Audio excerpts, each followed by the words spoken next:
condition de s'en donner la peine. Il nous manque une chose à Colmar. C'est un centre de rééducation, de réadaptation. Il y en a 2 à Mulhouse. Nos patients vont à Mulhouse ou à Strasbourg. Et Colmar, qui est une ville en pleine expansion, n'est-ce pas? Avec des musées extraordinaires. Mais les musées, ce n'est pas la vie.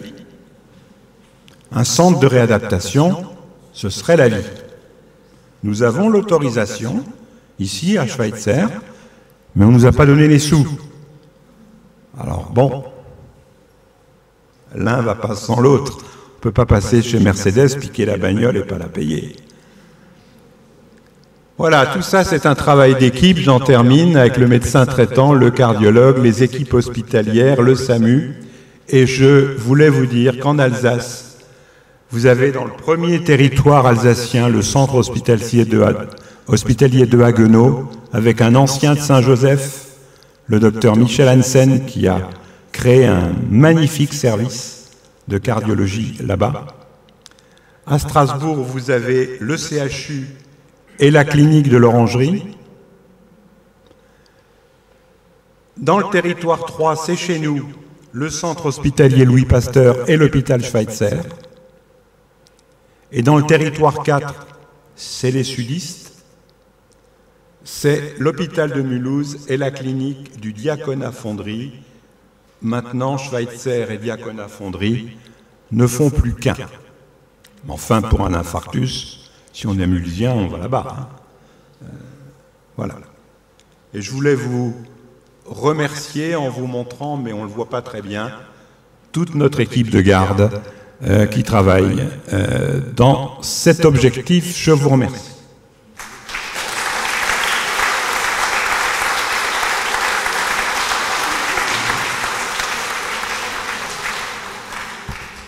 Docteur Bournassé, donc au nom de l'ARCAL et toutes les personnes présentes, un grand merci pour votre présentation qui était plus que pertinente, bien expliquée, l'idéal pour comprendre les risques qu'on peut avoir et comment on peut les traiter, si Dieu le veut, si on veut. Hein.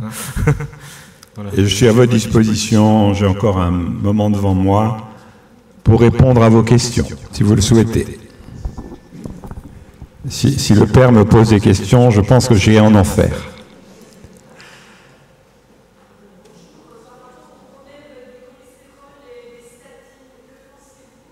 Oui.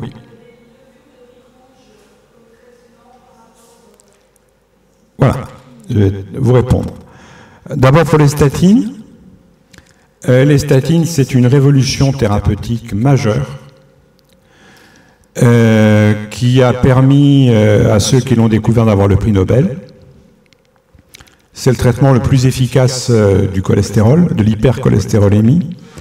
Elle a un inconvénient. Dans 5 à 10% des cas, elle donne mal aux muscles. Et quand au bout de 8 ou 15 jours, on prend des statines, une statine, et qu'on a des douleurs musculaires, on le dit à son médecin, c'est pas la peine de discuter, il doit vous l'arrêter. Il n'y a aucun danger, mais c'est insupportable. À ce moment-là, il y a d'autres médicaments, d'autres moyens, on peut trouver d'autres solutions, mais on est obligé de l'arrêter. Pour ce qui est de la levure de riz rouge, c'est une statine. Simplement, c'est une statine qui contient très peu de statine. Alors, ça vaut le coup. Alors, on ferme tous les orifices, on arrête l'enregistrement, ça vaut le coup d'essayer, en contrôlant 2 mois après son taux de cholestérol. Parfois, ça marche superbement. Ça veut dire qu'une toute petite dose de statine suffit. Maintenant, faut-il nier que nous avons prescrit trop de statine? La réponse, elle est oui. Pourquoi? Parce qu'il y a une trentaine d'années, il y a des études qui ont montré, avant tous les progrès que je vous ai montrés aujourd'hui, je n'en ai montré que 10%, le fait de donner des statines sauvait un nombre important de vies. Ces études sont-elles encore valables de 1980 à 2020 bientôt? Il faudrait les refaire sur 50 000 patients. C'est impossible. Personnellement, je prescris des statines à la dose la plus faible possible. Il n'y a jamais d'urgence. On peut toujours se donner 2-3 mois pour dire il faut en prendre un petit peu plus. Hein, et se donner le temps pour ne pas prendre des doses énormes. Souvent, on donne des doses très élevées quand il y a eu un gros pépin. Mais ça ne veut pas dire qu'on va les prendre pendant 30 ans. Hein? D'une manière générale, sur le plan des médicaments, et là, on est tous responsables, vous aussi. Quand vous venez avec des ordonnances où il y a 10 médicaments dessus, il faut vous dire, est-ce que j'ai besoin de ces 10 trucs? Une raison très simple. Tous les médicaments passent par le même tube digestif. De ce tube digestif, ils vont rentrer dans le sang. Et où vont-ils aller? Dans le foie. Et pour transformer ces médicaments, le foie, il a un outil. Alors, un outil qu'il a divisé en plusieurs petits outils, c'est débrouillé, il a sa boîte à outils, hein, mais il peut y avoir des interactions entre les médicaments. Donc, il faut, c'est notre boulot de médecin de vous l'expliquer, ne prendre que ce qui est indispensable. Et je dis souvent à mes patients, voilà les médicaments, ceux-là, vous ne les lâchez pas. Ok? Mais parfois, il faut 2 pages. Hein? Là, on est sûr qu'on fait du mal. Mais pour les statines, j'espère avoir répondu.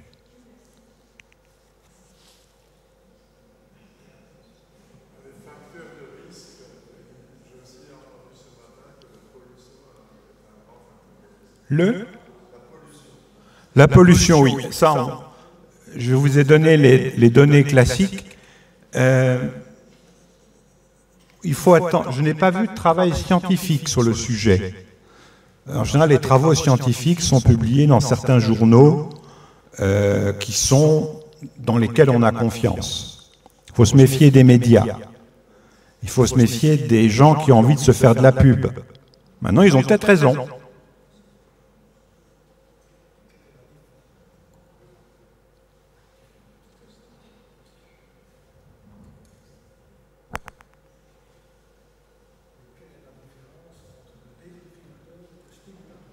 Ah. Il fallait que je fasse des choix, je m'en suis rendu compte en parlant. Le défibrillateur, c'est pour remettre le cœur régulier quand il fait n'importe quoi, qui bat à 200. Le cœur qui bat à 200, sauf si on fait un marathon, mais qui bat à 200 spontanément, ne peut pas vivre avec. Le défibrillateur, il le remet à 60. Par contre, le stimulateur, il fait l'inverse. Si le cœur il bat à 30 ou à 25, on ne se sent pas bien, le stimulateur il le remet aussi à 60, mais en l'accélérant cette fois-ci, et non pas en le ralentissant. Oui mon père, vous avez le droit de parler, vous êtes chez vous ici. Il y a une petite difficulté à parler là-dedans. Il faut le tenir très près, mais j'avais à vous poser une question. Il n'y a pas de diabète, il n'y a pas de cholestérol, on n'a pas fumé, et pourtant ça arrive tout de même. Est-ce que c'est effectivement l'âge ou tout à coup il y a une membrane intérieure de la coronaire qui tout à coup lâche et fait un petit bouchon? Alors, bon, c'est une question très importante. L'âge, oui, parce que nous vieillissons, les artères aussi. Donc, l'hérédité, on ne la connaît pas toujours très bien. On ne sait pas toujours. On considère l'hérédité, c'est la première génération. Ça peut être les oncles, les tantes. Hein, bon. Et puis, il peut y avoir, dans certaines maladies, une cellule qui fait une bêtise à un endroit donné. et ce que vous avez évoqué, la déchirure spontanée d'une artère, nous le voyons. Heureusement, ce n'est pas très fréquent. Alors que la personne n'a pas de raison, ne fume pas, etc. Mais ça donne les mêmes symptômes. En pratique, on les traite de la même manière. Parce qu'il y a un caillot, comme il y a une déchirure sur l'artère, l'organisme ne supporte pas ça. Si c'est déchiré, je vais mettre un caillot. On a évité qu'il ne veut pas que ça saigne. Donc il y a un caillot qui se forme, donc un infarctus. Donc on met un stent. Est-ce que dans ce cas précis, le Préviscan ralentirait l'action, la formation du caillot? Non. Alors, le Préviscan a pour but d'éviter les caillots dans certaines situations. C'est quand on est en arythmie, ou qu'on risque d'être en arythmie, ou qu'on est porteur d'une valve cardiaque, ou qu'on a fait beaucoup de phlébites, voire des embolies pulmonaires, plus quelques cas particuliers qui peuvent dépendre de chaque patient. Ça peut être étonnant. Nous avons utilisé le Préviscan au tout début, dans les années 1990, quand j'ai mis les premiers stents, pour éviter qu'ils ne se bouchent. Ça marchait, mais c'était trop compliqué, car il fallait faire à l'époque des taux de prothrombine, des INR aujourd'hui, pratiquement 3 fois par jour. Aujourd'hui, on a des équivalents qui ne sont pas des anticoagulants, mais qui agissent sur une partie du caillot qu'on appelle les plaquettes. Il y a aussi un des médicaments qui est souvent prescrit, je suis un consommateur, c'est le cardégique. Est-ce qu'il y a un risque quelconque avec le cardégique? Pas à la dose où mon père, on doit vous le prescrire, c'est-à-dire 75 mg. Le seul problème des 75 mg, il y a d'ailleurs, je le signale, ça peut rendre service à certains, une autre forme qu'on peut préférer qui s'appelle l'aspirine 100 Protect, qui protège l'estomac en plus, car l'aspirine, par nature, on a un peu peur qu'elle irrite l'estomac, mais pas à 75, 75 non. Oui, ou 160, même 160. Même 160. Le seul problème de l'aspirine, c'est qu'on peut en prendre pour rien. Il y a 5 à 10% de la population qui est naturellement résistant. Alors on pourrait doser, le vérifier, mais ce n'est pas remboursé. Alors comme ce n'est pas dangereux, on le prend. Mais c'est très important. Est-ce qu'il y a une relation entre l'anévrisme et l'infarctus? Entre l'anévrisme et l'infarctus? Non.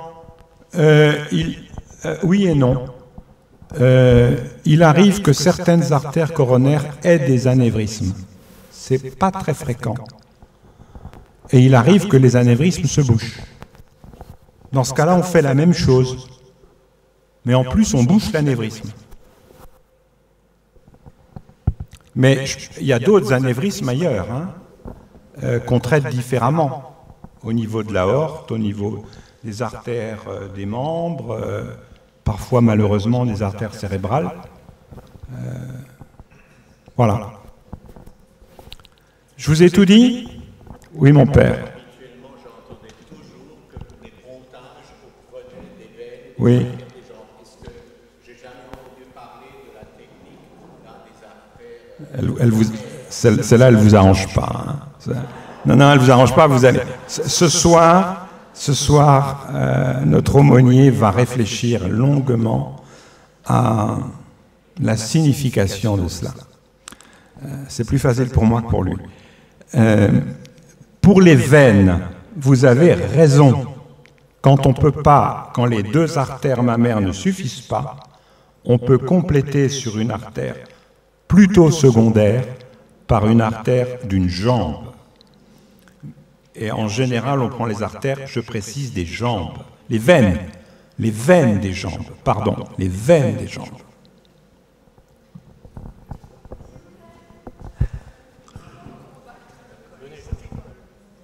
comment combattre le cholestérol. Il y a des nouvelles techniques maintenant, il paraît qu'il ne faut plus rien prendre. Non, le cholestérol, il faut bien savoir que si c'est la partie j'allais dire de petite taille qui est très élevée, elle rentre dans les artères, si on ne prend rien, on fera un infarctus, c'est clair. Mais s'il est très élevé, au-delà de 1,9 par exemple, mais aller soigner quelqu'un qui a un cholestérol un peu haut à 1,6, c'est l'embêter pour rien. Docteur, s'il vous plaît. Voilà, mon mari est sous Préviscan et il a des prises de sang régulièrement et tout d'un coup l'INR grimpe et on ne sait pas pourquoi. On voudrait connaître la raison pour laquelle ça grimpe et voilà. C'est une grande difficulté quand on ne peut pas l'expliquer par des variations alimentaires. Si on ne peut pas l'expliquer par des variations alimentaires, on ne peut l'expliquer que par des variations d'absorption au niveau de l'intestin, c'est-à-dire parfois des variations, je ne dis pas que c'est le cas de votre époux, des variations d'absorption quand on est constipé ou qu'on a la diarrhée.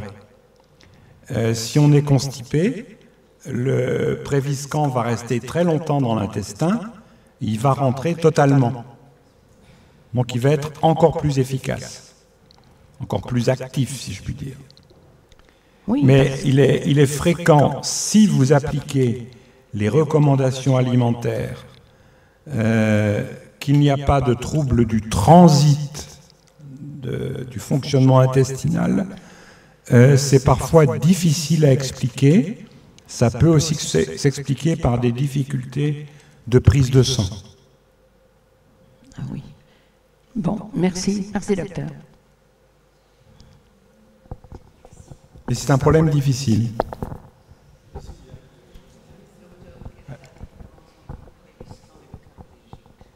Ah, ça n'a rien à voir. Le Préviscan, c'est un anticoagulant. Le caillot est formé de plusieurs parties. Je ne vais pas m'étendre. Le Préviscan agit sur une partie, l'aspégique sur une autre. Voilà.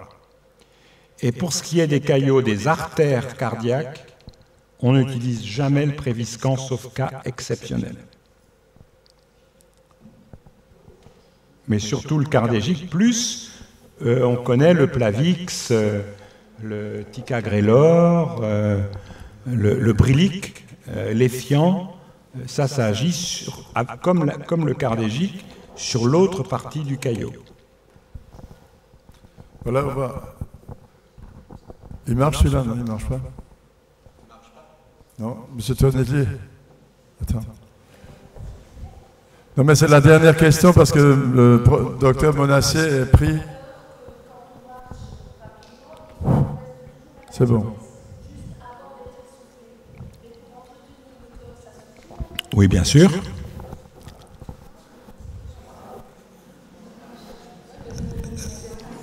Non, ça ne sert... Sauf si vous voulez faire de la compétition de marche à pied. Hein. Si vous voulez entretenir votre cœur, ça ne sert à rien de le pousser au-delà de la limite où il vous essouffle. Par contre, l'idéal, c'est que ce soit au moins 40 à 60 minutes, 3 fois par semaine, c'est génial. Et donc ça, et la marche nordique, par exemple, la marche nordique, c'est idéal. Hein. Voilà, alors s'il vous plaît,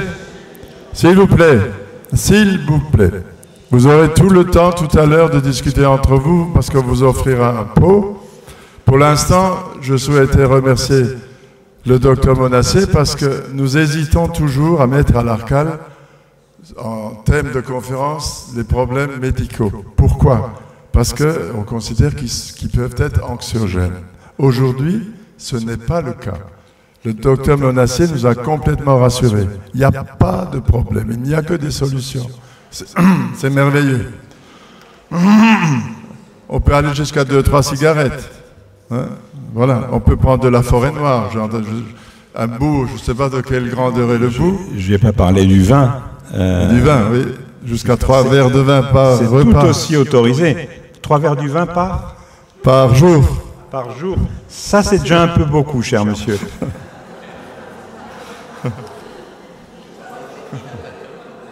Et alors, la cerise sur le gâteau, c'est quand même ces artères mammaires qui sont des véritables roues de secours. Nous ne le savions pas. Nous repartirons de cette conférence complètement rassurés, docteur Monassier. Avec des roues de secours, c'est bien. Et vous avez relativisé beaucoup d'anxiété que j'étais inquiet en arrivant. Je me dis, qu'est-ce que je vais entendre? Mais me voilà complètement libéré. Merci beaucoup.